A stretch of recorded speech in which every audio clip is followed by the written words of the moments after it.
Bismillahirrahmanirrahim. Bismillahirrahmanirrahim. Assalamualaikum warahmatullahi wabarakatuh.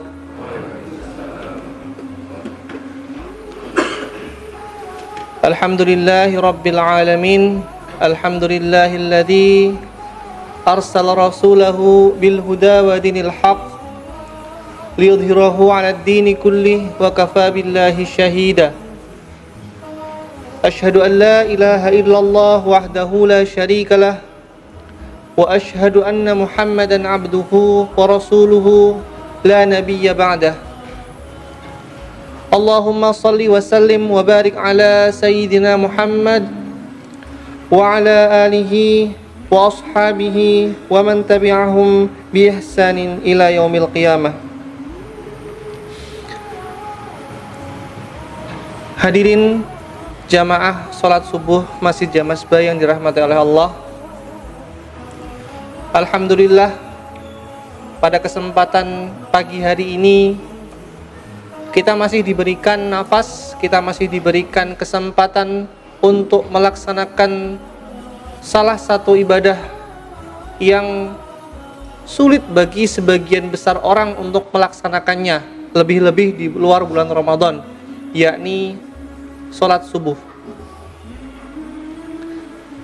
Sebuah ibadah yang pahalanya Rasulullah SAW sebut menyamai seperti seolah-olah kita sholat semalam suntuk.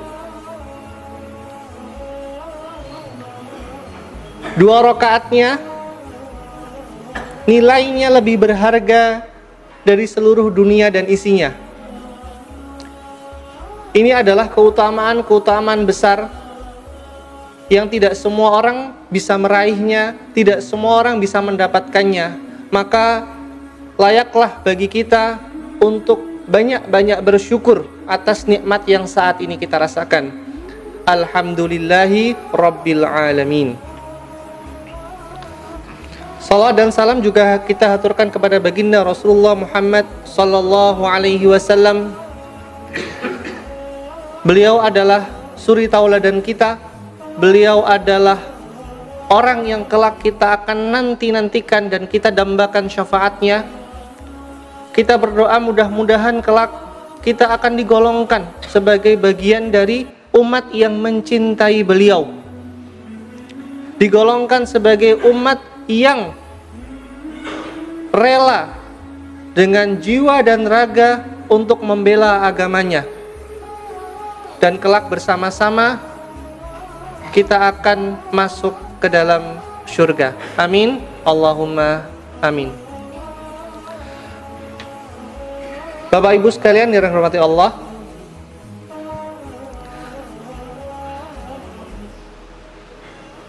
hari ini itu adalah hari di mana kemudian barangkali beberapa ratus tahun yang lalu itu orang-orang tidak membayangkan akan ada nikmat, akan ada anugerah, akan ada hal yang luar biasa sebagaimana yang kemudian kita alami saat ini.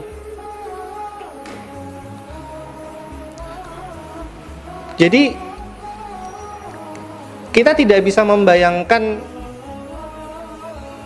betapa kemudian orang-orang zaman sekarang yang lahir pada tahun-tahun saat ini, yang kalau misalkan kita sebut penggolongan generasinya itu adalah generasi alfa, yang lahir di tahun setelah 98, 99, 2000, 98 masih Gen Z ya, 2000 ke atas, tahun 2000 ke atas itu sudah termasuk generasi yang sejak lahir, kalau saya sering ngomong sama banyak orang itu, yang dihirup ketika pertama kali lahir ke dunia itu 2 hal. Yang pertama adalah oksigen, yang kedua adalah sinyal wifi. Jadi ketika pertama kali lahir jedul begitu, itu yang dihirup itu oksigen dan sinyal wifi. Saking meratanya saat ini internet itu ke seluruh dunia, meskipun belum sepenuhnya rata. Tapi kita bisa merasakan, terutama di kota-kota besar, bahwa internet itu sudah bukan lagi barang tersier, dia sudah menjadi barang primer. Kalau dulu kita kenal istilah sandang pangan papan, ya sekarang sandang pangan kuota baru papan. Jadi kuota ini termasuk bagian dari kebutuhan primer. Kita akan gelisah kalau HP kita tidak ada data, HP-nya tidak dapat sinyal wifi, itu akan merasa gelisah. Ya, benar nggih Bapak Ibu sekalian?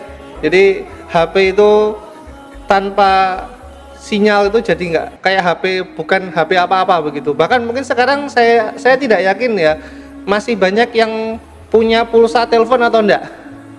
Ya, rata-rata pulsanya pulsa data nggih. Jadi nelponnya pakai WhatsApp. Kalau enggak ada internet nggak bisa buat nelpon. Kan seperti itu. Ini adalah satu anugerah yang bahkan orang-orang zaman dahulu tidak terbayangkan akan mendapatkannya. Internet ini mengubah banyak hal, termasuk pola pikir ya. Perbedaan generasi yang lahir di era internet dan yang tidak di era internet itu jauh sekali. Saya tuh pernah dapat pertanyaan dari anak saya, Pak Bu. Jadi pertanyaannya khas sekali, khas generasi alfa.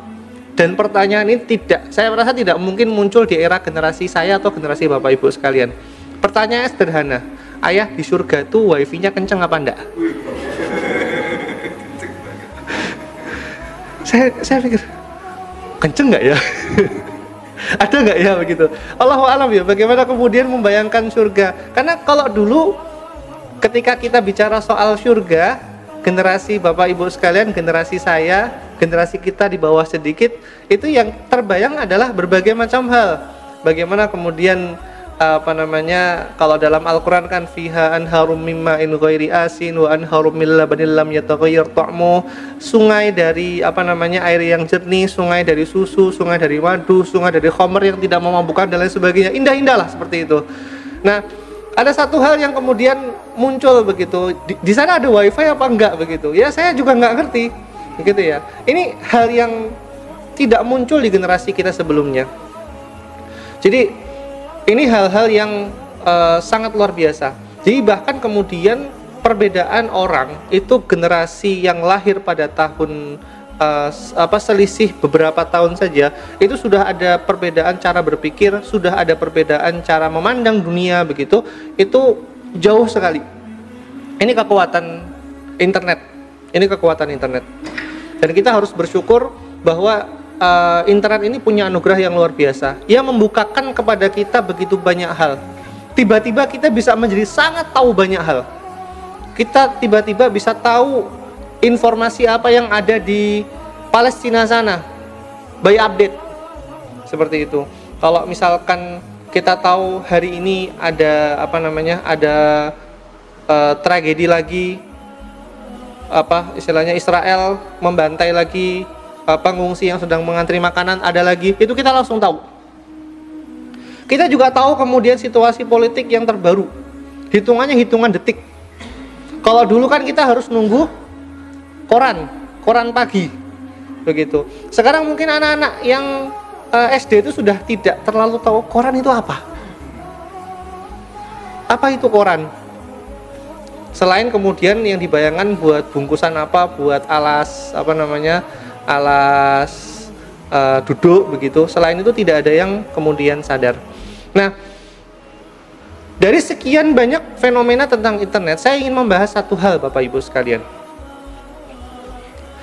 Sekarang saya mau tanya di sini, yang sehari kemarin sama sekali tidak melihat konten video pendek, ada enggak kira-kira? Yang sehari kemarin sama sekali tidak melihat konten video pendek. Video pendek itu ya yang mau ditaruh di Facebook, mau ditaruh di Instagram, mau ditaruh di TikTok, mau ditaruh di grup WhatsApp, ada enggak kira-kira? Pasti ya, saya rasa ya hampir setiap dari kita itu minimal ngelihat video pendek. Pak Bu, video pendek ini fenomena. Dulu ketika kemudian era Facebook muncul, itu yang berjaya adalah status dan tulisan. Ketika masuk ke Instagram, yang berjaya adalah foto. Ketika masuk era TikTok, maka kemudian yang berjaya adalah konten video pendek. Video pendek ini durasinya antara 15 sampai 45 detik, rata-rata segitu durasinya. Dan sangat nagih. Oke. Bapak sama Ibu sekalian, kalau mau tahu gimana nagihnya, ya, bagaimana, betapa kemudian konten pendek, video pendek, kalau orang internasional nyebutnya istilahnya short form, ya, konten pendek dalam bentuk video, itu nagih banget. Orang itu bisa nonton berjam-jam, nyekrol, nge-swipe tanpa merasa bosan sama sekali. Percaya enggak? Sehebat itu konten pendek, itu sehebat itu dalam menyita perhatian kita. Jadi ketika ngelihat satu video pendek, bagus, swipe ke atas lagi, wah bagus, swipe lagi, biasa aja, swipe lagi, terus begitu sampai nggak terasa 1 jam, sampai nggak terasa 2 jam. Bahkan saya yakin Bapak sama Ibu sekalian pernah merasakan pengen berhenti tapi nggak bisa. Jadi di kepala bilang, aku kudune mandek, saya tuh harusnya berhenti, tapi kok nggak bisa ya? Seru, satu video lagi, terus begitu. Nah, hal ini dirasakan oleh setiap lapisan generasi saat ini. Mau Bapak Ibu sekalian, mau saya, mau generasi di bawah kita, mau anak-anak, semua merasakannya. Nah, saya ingin menggarisbawahi tentang konten pendek ini. Bapak Ibu sekalian dirahmati oleh Allah, ada banyak studi yang memberikan lampu kuning, tanda waspada, wake up call untuk konten-konten pendek seperti ini. Ini konten yang sangat gandrung, sampai-sampai kemudian semua media sosial ngikutin. Awalnya dulu TikTok, lalu kemudian Instagram melihat, akhirnya kemudian ada namanya Instagram Reels, bentuknya sama, video pendek juga. Lalu kemudian Facebook juga ada, Facebook video. Kemudian YouTube juga ikut-ikutan. YouTube ini adalah media sosial yang harusnya itu nampilkan video yang panjang. Tetapi kemudian ikut-ikutan juga bikin namanya YouTube Short. Akhirnya kemudian semua kita mau pergi kemanapun media sosial kita disajikan dengan konten-konten yang pendek. Sangat nagih, sangat menarik, tapi di saat yang sama konten pendek ini punya potensi yang menurut saya cukup berbahaya. Bahayanya di mana? Bahayanya adalah video pendek, setiap ada video pendek itu otak akan bereaksi, mengeluarkan sebuah hormon yang disebut sebagai hormon dopamin. Setiap ganti video keluar lagi, setiap ganti video keluar lagi, terus menerus hormon tersebut dipaksa untuk keluar. Maka yang terjadi adalah, yang pertama yang kemudian saya sangat concern adalah konsentrasi kita, fokus kita itu jadi pendek, Bapak Ibu sekalian. Ada studi yang menyebutkan bahwa selama 20 tahun terakhir kemampuan seseorang, rata-rata manusia untuk fokus itu turun. Dari tahun ke tahun memang turun. Terakhir, penelitian terakhir itu fokus kita, kemampuan kita untuk fokus untuk satu hal itu mentok-mentok di angka 2,5 menit. Dan di studi yang terbaru lebih pendek lagi, Bapak Ibu. Mau tahu berapa? Nggak sampai 1 menit, 45 detik. Ya. Orang sekarang itu fokusnya itu tidak lebih dari 45 detik saja. Dampaknya apa? Dampaknya adalah kita jadi sulit untuk konsentrasi pada hal-hal yang bersifat panjang karena kita kebiasaan lihat hal-hal yang pendek. Ini bahaya terutama bagi anak-anak sekolah. Jadi saya nyimak di forum itu ada satu thread yang cukup ramai, ceritanya tentang seorang guru di US, di Amerika sana. Dia ngajar anak-anak usia SMA, usia 15 sampai 17 tahun. Sambatnya, Bapak Ibu sekalian, sambatnya guru ini itu adalah beliau mengatakan begini, kemampuan anak-anak ini, anak-anak yang usia SMA ini di sana, itu kemampuannya tidak lebih pintar dari anak SD. Nah, kok bisa?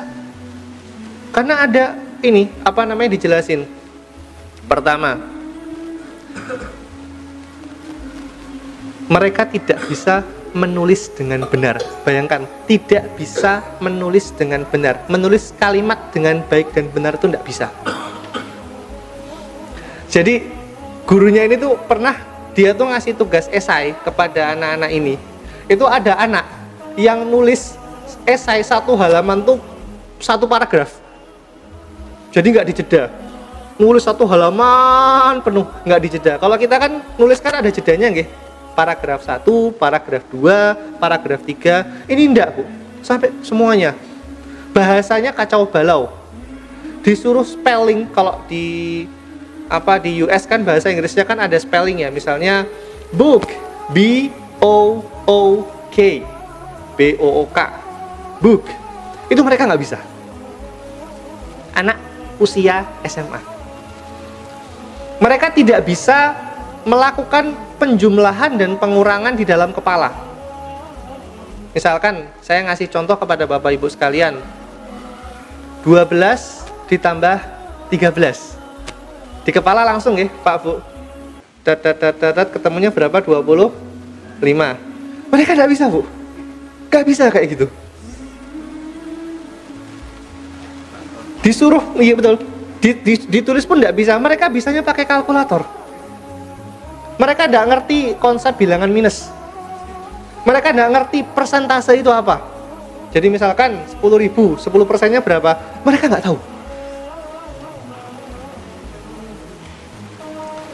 Nah, tapi kalau ditanya mereka bisa main gadget enggak? Oh, pinter, satset.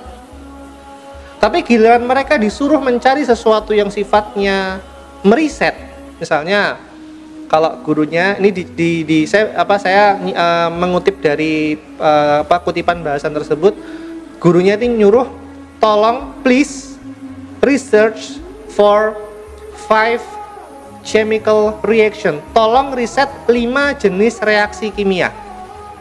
Nggak bisa mereka,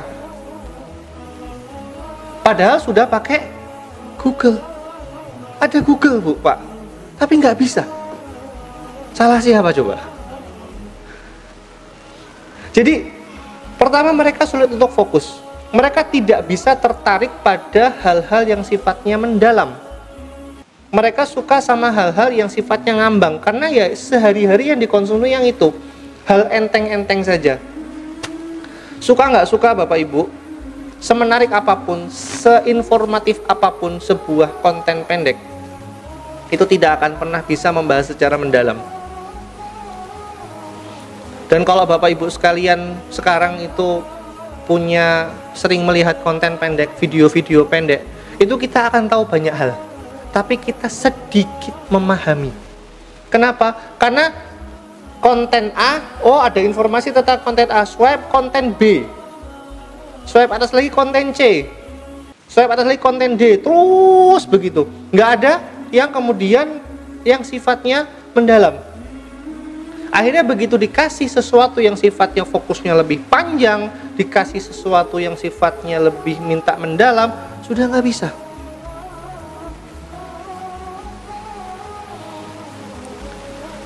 Dulu ketika kemudian generasi Z dan generasi Alpha itu mulai tumbuh, banyak pengamat yang mengatakan bahwa generasi Alpha dan generasi Z ini akan menjadi generasi yang melek informasi.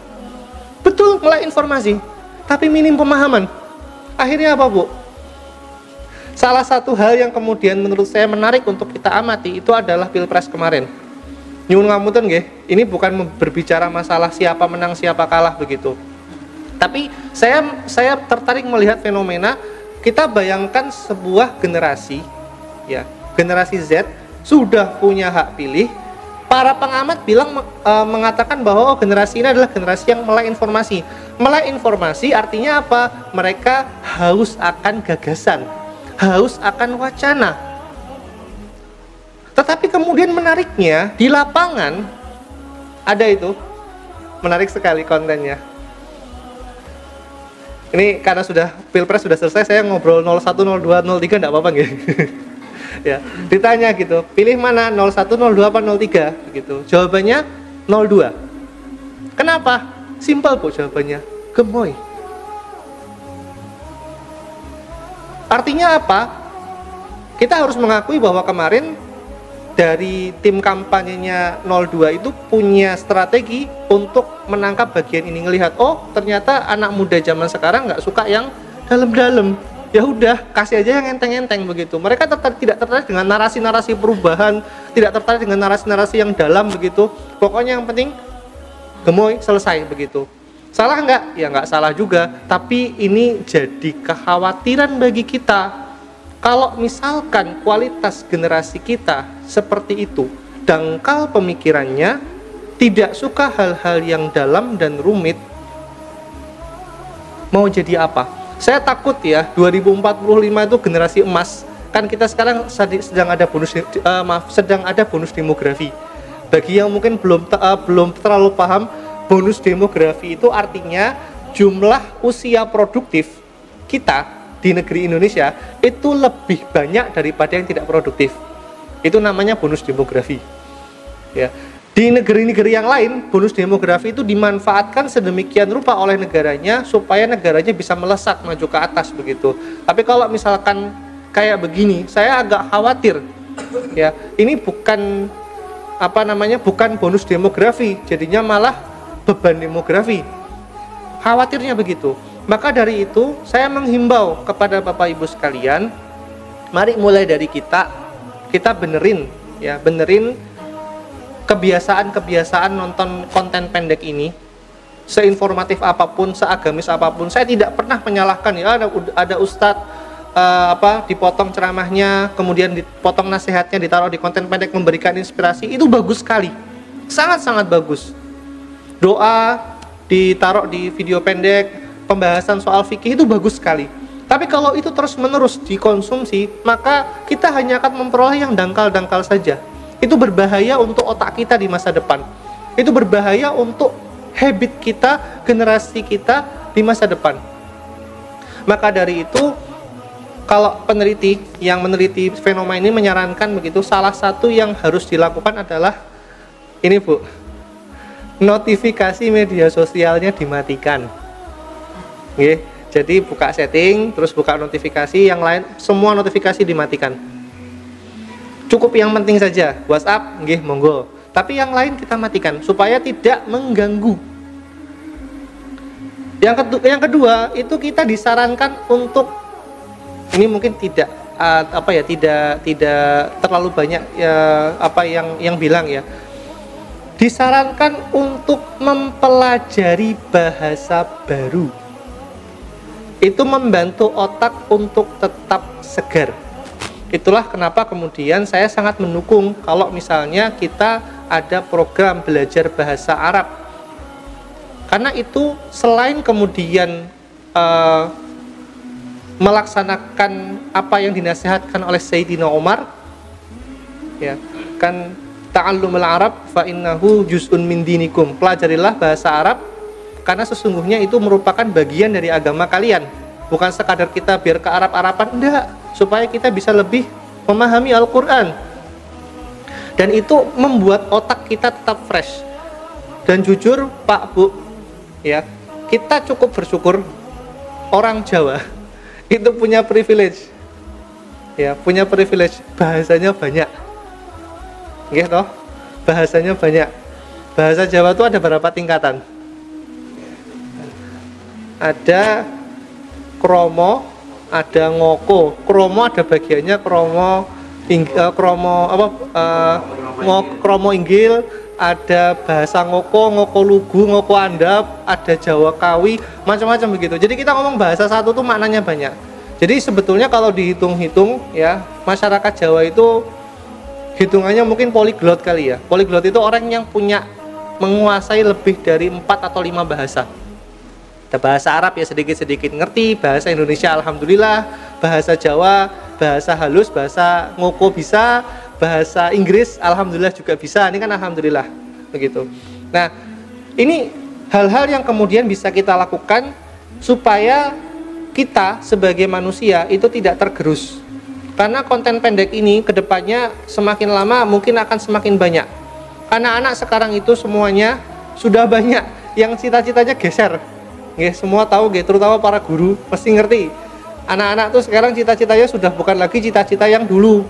Dokter lah, insinyur lah, pengacara lah. Sekarang maunya ya YouTuber, konten kreator, streamer. Streamer itu yang main game direkam tuh loh, Bu. Main game kayak gitu. Itu cita-citanya anak sekarang. Kenapa? Mereka bikin konten dapat duit, enak, kok enak ya begitu.